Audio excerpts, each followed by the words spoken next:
Welcome to the African Utility Week studio. Today I have a panel of interviewees with me, and they are Dr. Anton Earle, who is from the Stockholm International Water Institute, and Dr. Paul Yillia, who is from the International Institute for Applied Systems Analysis. Welcome to you both. Thank you. I'd like to start off with you, Paul, just to find out, you've been chairing the water session here at African Utility Week. What has been the trends that have been coming out of the conference sessions over the past 3 days? Thank you very much, Nicolette. Quite a lot, I will tell you, quite a lot in these 3 days. We started the first day with discussions around problems, challenges for the water utilities and water management institutions in Africa, and we also looked at the solutions and how they are responding, especially utilities in cities and medium-sized and small towns, how they are responding to those challenges, and we're able to get an overall picture of the situation as it is. That was for the first day. On the second day, we turned around to financing in particular, because we noticed also that some of these utilities are constrained with finances. We look at the models, the financing models they are looking at, and the options that are there, and how they could access finance to respond to address the challenges that they are facing.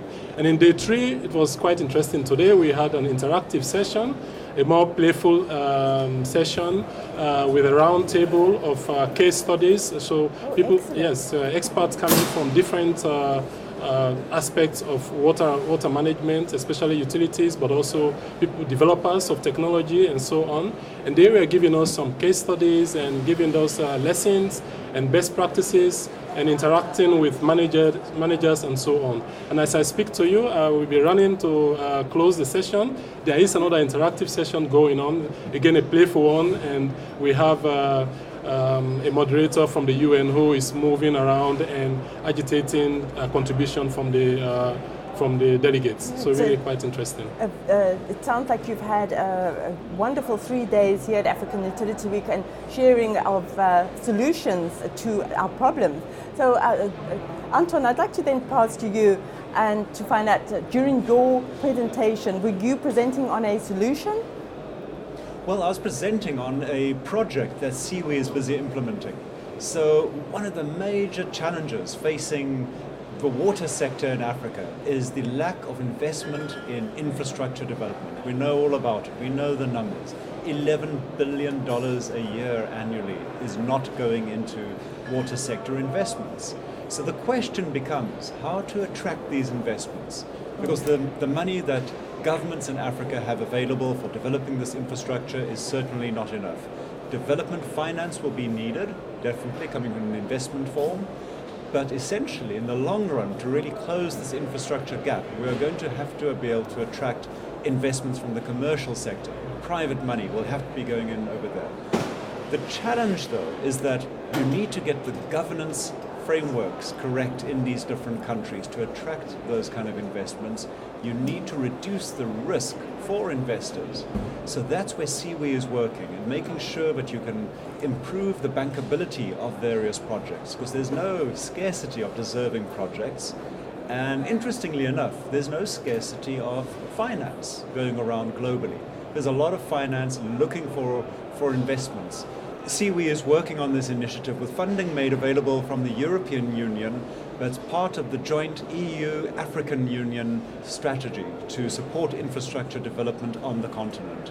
And we aim by 2019 to have supported at least 5 water projects across the continent to get closer to financial closure, so that in the end they can attract that investment finance. Thank you for sharing that.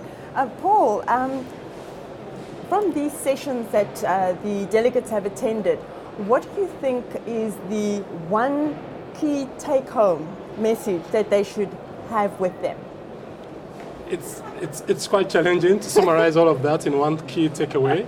But when you look at the problems, it's also interesting to know that there are solutions. For each of the problems identified, there are solutions. And one of those problems, Anton already mentioned, is finance.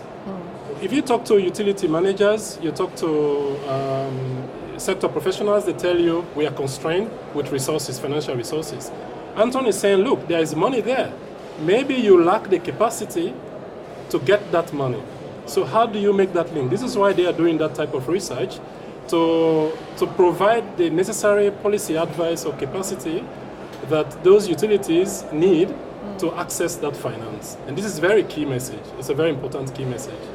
So there is definitely opportunity in the water sector for financiers and project developers. Definitely, there is opportunity. The challenge though, and I should mention, and I think Anton will agree with me, is that it's not so easy to attract the private sector in the water space. It's not like energy. Most of the discussion around the water space is the discussion around water being a social good, a common good. And to make it an economic good, it's quite challenging. And if you look at the way utilities operate in Africa, and even in developed countries, they don't make profit per se. They provide a service. Yeah. And if you want a private investor, even if you reduce the risk, he's interested in making profit. And that can be quite challenging if it's difficult to make profit. Right, thank you, Paul. Anton, just lastly, just taking up on what Paul was saying there in making water a commercially viable sector, what do you predict down the line? Down the line, I'm an optimist. I believe we will get this right. And one of the wonderful things about the Africa Utility Week that I've really enjoyed is learning from other sectors. And I think the energy sector does stand out as a sector that has gotten it right to a large degree. They've come up with innovative financing models, managed to attract those investments. I predict the water sector will get it right. There's a recognition that consumers will pay for a water service at a fair price that's delivered reliably and delivered consistently. So it's to link up those consumers, make sure they do get those services, and I can see that happening so long as we get those governance frameworks in place and the factors that Paul alluded to are looked at.